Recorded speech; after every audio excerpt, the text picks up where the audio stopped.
بسم الله الرحمن الرحيم. أعوذ بالله من الشيطان الرجيم. بسم الله الرحمن الرحيم.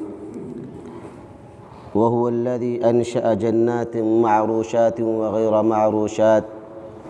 والنخل والزرع مختلفا أكله والزيتون والرمان متشابه وغير متشابه كلوا من ثمره إذا أثمر وآتوا حقه يوم حصاده ولا تسرفوا إنه لا يحب المسرفين. سامعین کرام، گزشتہ درس کے اندر میں نے آپ کے سامنے رواں مہینے کے تعلق سے کچھ بنیادی اور اہم باتیں آپ کے سامنے رکھی تھیں۔ آخر میں یہ بتایا تھا کہ اس مہینے کا لب لباب جو ہے یہ زراعت سے ہے، یہ کھیتیوں کے پیداوار سے ہے، یہ ان کا تعلق فصلوں سے ہے۔ آپ دیکھیں گے کہ اس موسم کے ابتدائی حصے میں بارش اپنے انتہا پہ ہوتی ہے اور اس موسم کے آخری حصے میں کھیتیاں ایک دم پک کر تیار ہو جاتی ہیں۔ بعض کھیتیاں کٹ جاتی ہیں اور اپنے آپ کو دوسری فصل کے لیے، دوسری چیزوں کے لیے اپنے آپ کو تیار کر لیتی ہے۔ یہ اللہ سبحانہ تعالی کی بہت بڑی نعمت ہے، اور نعمتوں کا حصول اللہ سبحانہ تعالی کا شکریہ ادا کرنے کا موقع ہے۔ نعمتیں ہر ایک کو نہیں ملتی، یہ اللہ کا بڑا کرم ہے کہ اللہ سبحانہ تعالی ہمیں اپنی نعمتوں سے فائدہ اٹھانے کا بار بار مواقع فراہم کرتا ہے۔ اسی لیے اللہ سبحانہ تعالی فرماتا ہے کہ وَهُوَ الَّذِي أَنشَأَ جَنَّاتٍ مَعْرُوشَاتٍ، اللہ کی ذات ہی وہ ذات ہے جس نے ہم انسانوں کے لیے باغات پیدا کیے۔ بعض باغات ایسے ہیں جو درختوں کی شکل میں ہیں، بعض باغات ایسے ہیں جو سہارے کے ضرورت مند ہوتے ہیں، انہیں چڑھانا پڑتا ہے، اور بعض درخت ایسے ہیں جنہیں سہارے کی ضرورت نہیں پڑتی، وہ خود زمین پر پھیل جاتے ہیں اور زمین پر ہی اپنے اناج کو، اپنے پھل سبزیوں کو پیدا کرتے ہیں۔ اللہ سبحانہ تعالی فرماتا ہے وغیرہ معروشات والنخل والزرع مختلفا اکلہ والزیتون والرمان متشابہ وغیر متشابہ۔ اللہ سبحانہ تعالی کا کرم یہ ہے کہ اس نے کھجور کی شکل میں، کھجور کے باغات کی شکل میں ہمیں اپنی نعمت سے نوازا، اور کھیتی کی شکل میں،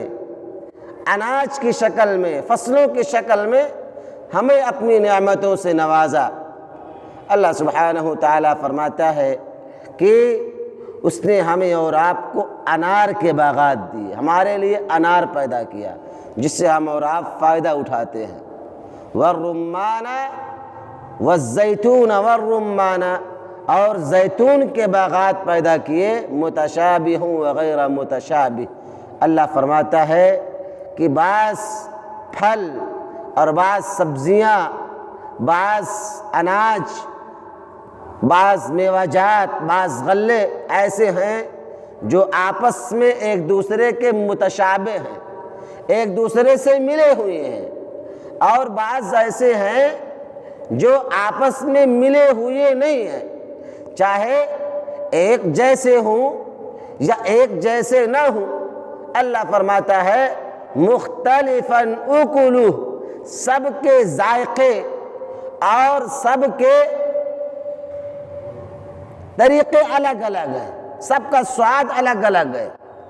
آپ جتنے بھی پھل، جتنے بھی اناج پائیں گے، گرچہ وہ دیکھنے میں ہمیں ایک جیسے کیوں نہ لگے، لیکن سب کا ذائقہ، سب کا اپنا سواد ہے، ایک جیسے نہیں ہے۔ دکھنے میں ضرور ہمیں ایک جیسے وہ لگ سکتے ہیں، لیکن اللہ سبحانہ تعالیٰ نے یہ امتیاز اور یہ تفریق رکھی ہے کہ ایک جیسے ہونے کے باوجود ان کا کھانے کا ذائقہ اور ان کا سواد الگ الگ ہے۔ اللہ فرماتا ہے مختلفاً اکلہ والزیتون والرمان متشابہ وغیر متشابہ۔ اللہ فرماتا ہے کلوا من ثمرہ اذا اثمر، جب یہ تیار ہو جائیں، پک جائیں، تو ان میں سے کھاؤ۔ وآتوا حقہ یوم حصادہ، اور یہاں پر اللہ سبحانہ تعالیٰ نے ایک اہم نقطے کی طرف اشارہ کیا ہے کہ جہاں یہ مہینہ کھیتیوں کے اعتبار سے، فصلوں کے اعتبار سے، زراعت اور کاشتکاری کے اعتبار سے بہت اہم ہے، وہاں اس اہمیت کے ساتھ ساتھ ہمارے اوپر ایک ذمہ داری بنتی ہے۔ وہ ذمہ داری یہ ہے کہ جب ہماری کھیتیاں تیار ہو جائیں، ہمارے غلے پکے تیار ہو جائیں، جب انہیں ہم اور آپ کاٹ کر لائیں تو اس میں جس کا حق ہے اس کو پورا دے دیں۔ آپ یاد کریں، غور کریں کہ قرآن مجید میں اللہ سبحانہ تعالیٰ نے ایک واقعے کو ذکر کیا ہے کہ ایک آدمی تھا، وہ اپنی جب کھیتی کو کاٹتا تھا تو اس کو 3 حصوں میں تقسیم کرتا تھا، ایک اپنے لیے، ایک اللہ کے لیے، اور ایک فقراء اور مساکین کے لیے۔ مسلسل پوری زندگی اسی ڈگر پر، اسی نہج پر چلتی رہی، اور اس میں وہ کامیاب و کامران بھی تھا۔ لیکن اس کی وفات کے بعد جب اس کے بچے اس کے مالک ہوئے تو انہوں نے اپنے باپ کے اعمال کو اور اپنے باپ کے طریقے کو حقیر سمجھا، اور اپنے باپ کو پاگل گردانا، اسے بیوقوف سمجھا کہ ہمارا باپ بیوقوف تھا، نہیں جانتا تھا۔ اس لیے ان لوگوں نے ارادہ کیا